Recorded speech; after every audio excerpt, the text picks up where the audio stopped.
Hey, what's up everyone? This is Casey151 for DragtheBar.com. Going back to the old Soft Eyes series here because I've had a request from a few people of late about how to play the big stack. So today we're going to address that topic, and it's kind of in two parts. First of all, how do you develop the big stack in the first place? What do you do in order to chip up? And then once you have chipped up, once you have achieved big stack status, you need to grow your stack further. You need to turn that into a monster stack. So today we're going to approach it via the medium of the small ball. We're going to open a lot of pots with smallish raises, a lot of stealing with hands that flop well. Now you'll notice that I open fold a lot of hands that on the face of it would warrant open raises. For example, ace deuce, ace 7, ace 4 off type hands. They're strong enough to open raise. However, they're not the type of hands that flop well, and if you're interested in small ball and you really need to, well, in an ideal world, you're really looking to do so with hands like Jack 10, Queen Jack, maybe better ace X hands or ace 4 suited type hands that have a little bit more post flop potential. So you're going to see that I open lots of pots with small raises, probe size continuation bets. If they do go over half pot, they're not much over half pot, generally between 35 and 55% of the pot, depending on opponent type, depending on what my purposes are. And we're also going to see me taking my opponents to value time. That's how I grow my stack in the first place. That's how I recommend that you go about doing the same thing. So we'll dive straight into a recent 6-max sit and go. Let's go.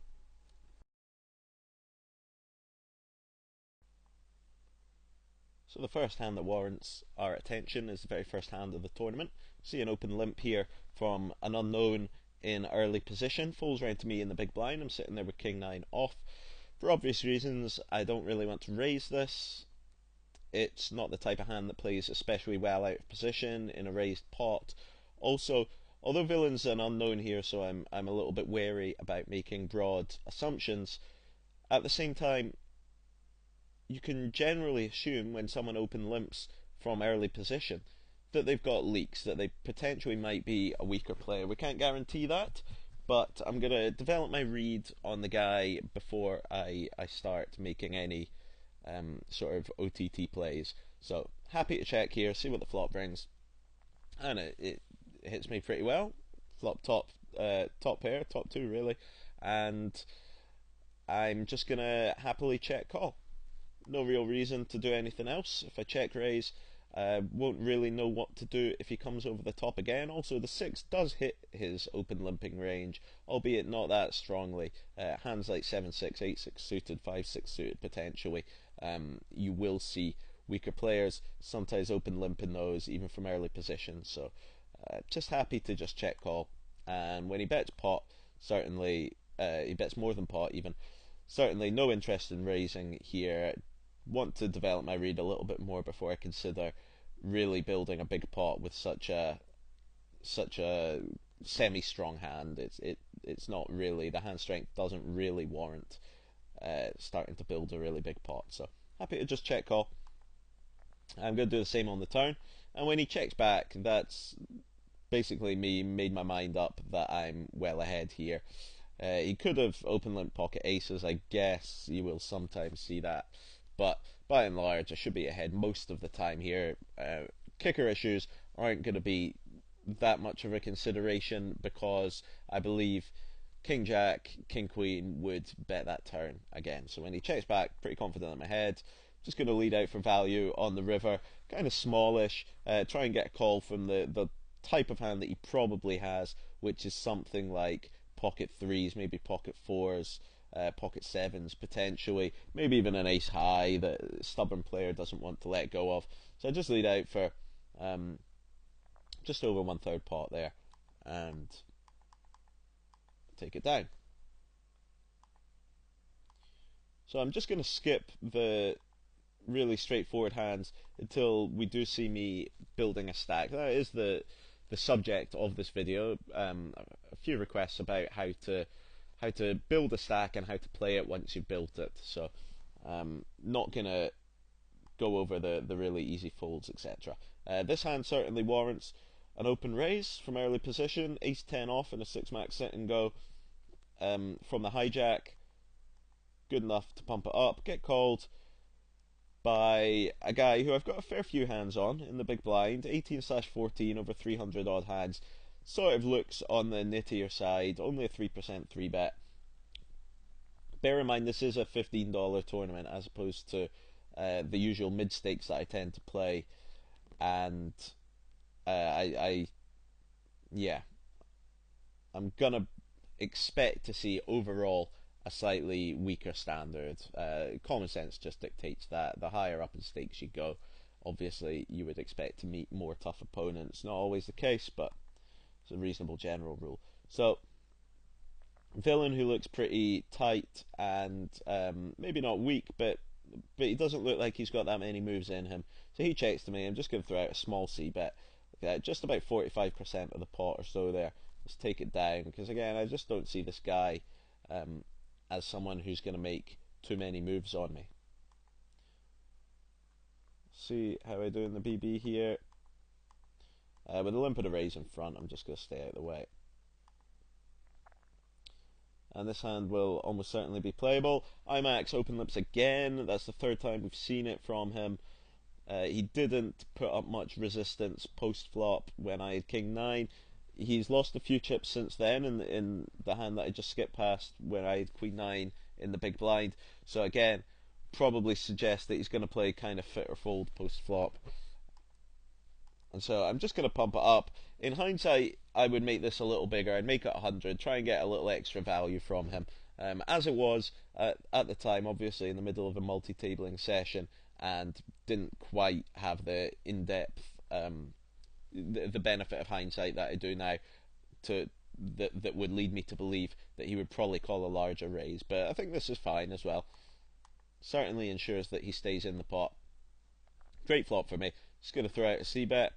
100 into 180, could go a little bigger, 120 or so. Try and induce a hand like 10 Jack to maybe come over the top, which would be great news for me, because obviously he would believe that he's coming over the top with 2 overs and the up and down straight draw. But in reality, we would know that 10 Jacks 2 overs are not really outs on account of my pocket queens having those dominated. So when he flat calls here, I'm just going to keep on firing. No real other way to play it.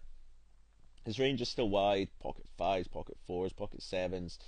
Maybe a hand like 10 Jack, because he does appear to be on the slightly more passive side of things post-flop. So just going to keep on firing. Just over half pot again. Again, you could say that I should bet a bit more, trying to build the pot so that I've got an easy shove on the river. But in reality, I think there's too much in his stack anyway for me to be able to shove the river, and I'm happy enough just making the slightly smaller bets, just trying, because I don't believe that he's especially strong here, but so I don't kind of want to scare him off. So that's all right. I mean, I've won a few chips from this guy, happy enough as it is, and he folds.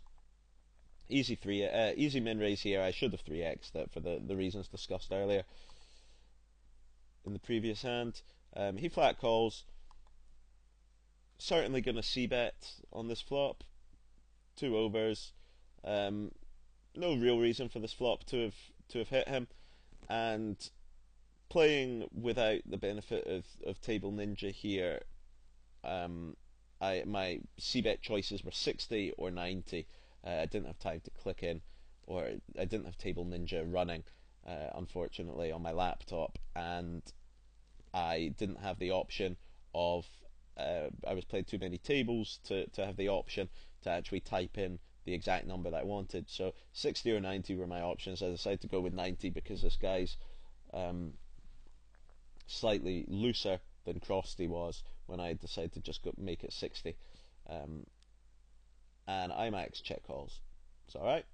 Great turn cards, bringing me the near nuts here. Top pair, top kicker is certainly going to be good enough against a pretty weak loose opponent. So trying to chunk it in, and he calls again.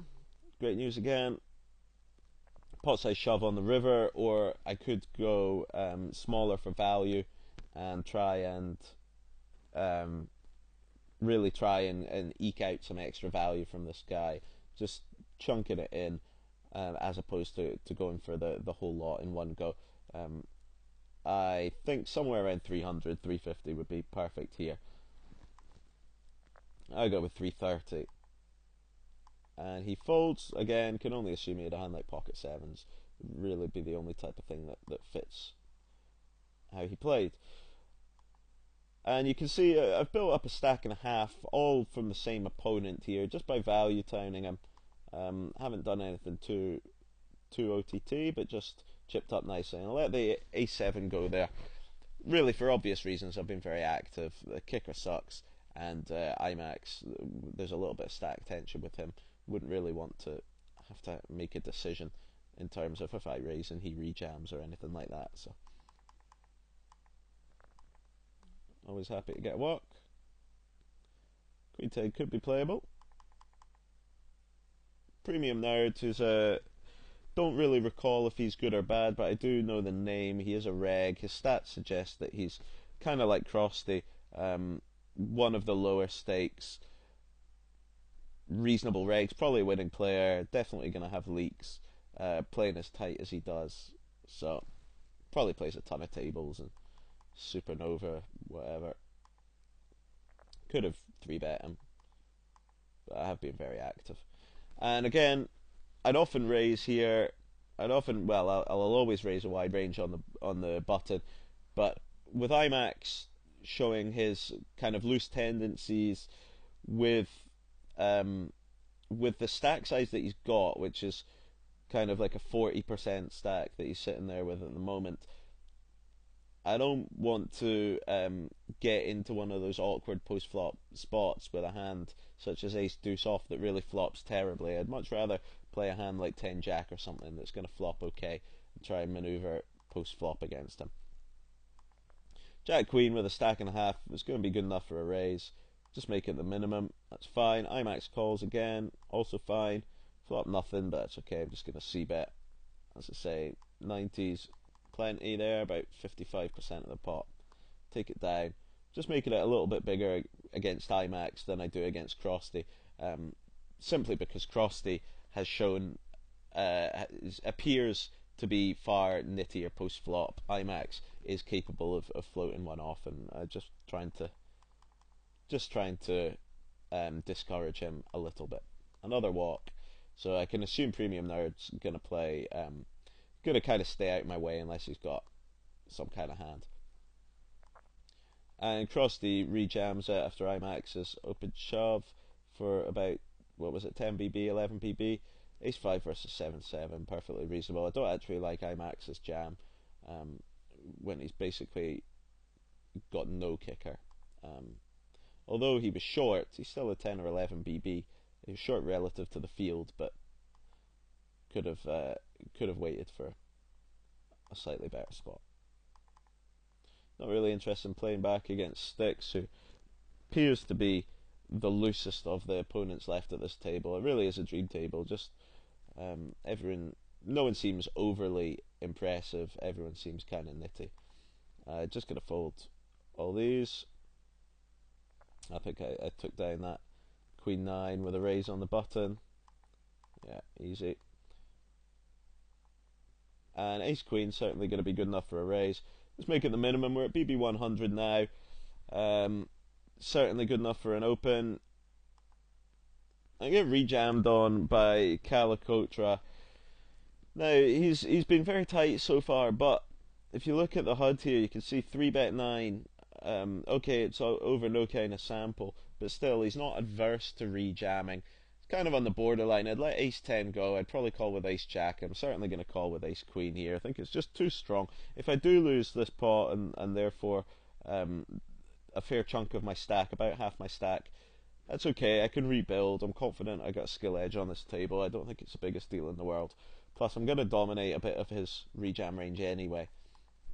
And that's exactly how it transpires here. You can see that my Ace Queen holds. I had him dominated, and his rejam was perfectly fine. Let's think about this from Calicotra's point of view. Casey, who